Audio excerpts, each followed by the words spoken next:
ہم کہتے ہیں کہ یہ خوشی نبی صلی اللہ علیہ وسلم کی محبت میں ہے، تو آئیے آج صرف ایک سوال پوچھتے ہیں کہ کیا ہماری خوشی منانے کا طریقہ بھی نبی صلی اللہ علیہ وسلم کی زندگی سے آیا ہے؟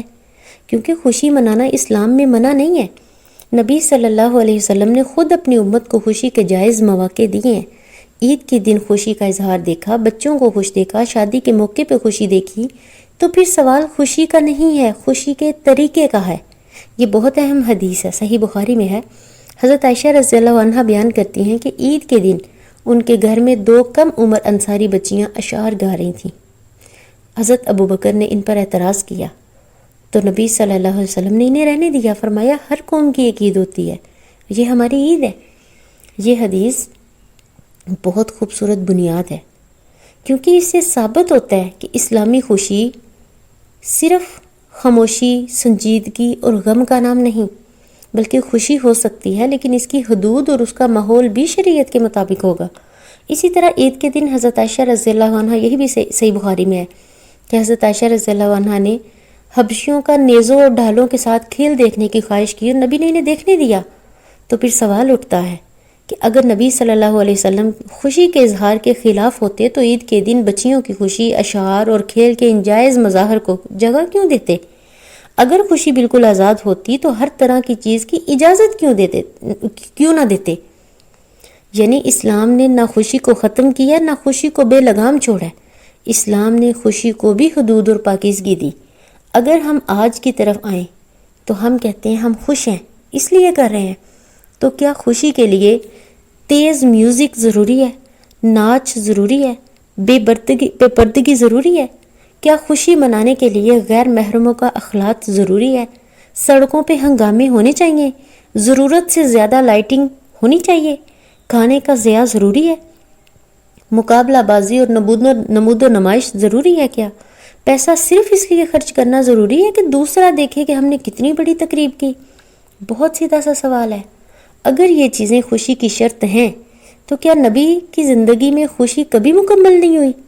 کیونکہ نبی صلی اللہ علیہ وسلم کی زندگی میں بھی خوشی کے موقع آئے، اولاد کی پیدائش، نکاح، عید، صحابہ کی کامیابی، مہمانوں کی آمد، خوشخبریاں، فتح، اللہ کی نعمتیں، لیکن ہمیں نبی صلی اللہ علیہ وسلم کی خوشی کا تصور یہ شور، یہ نمائش، اسراف، گناہ سے نہیں ملتا۔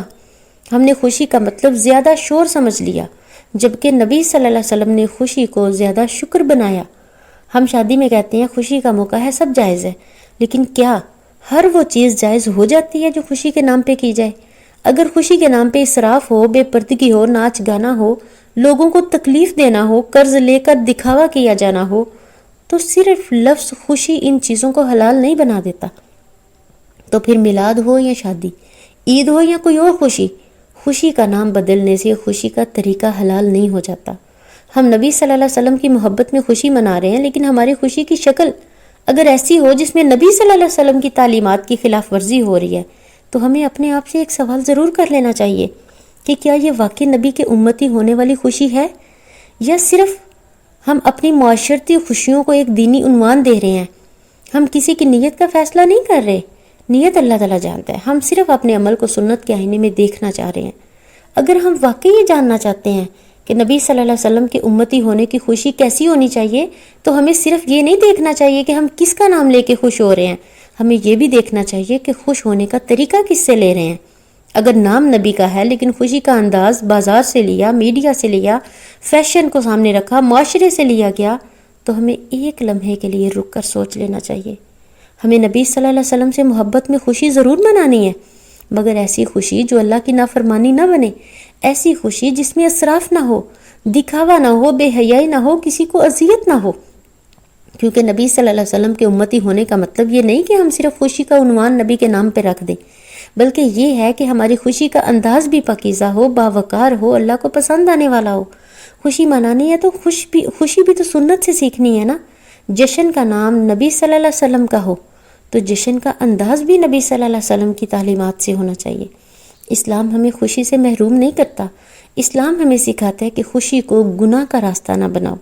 خوشی اسلام میں منع نہیں، لیکن نبی صلی اللہ علیہ وسلم کے امتی ہونے کا تقاضا یہ ہے کہ ہماری خوشی بھی ہماری حدود کو پہچانے۔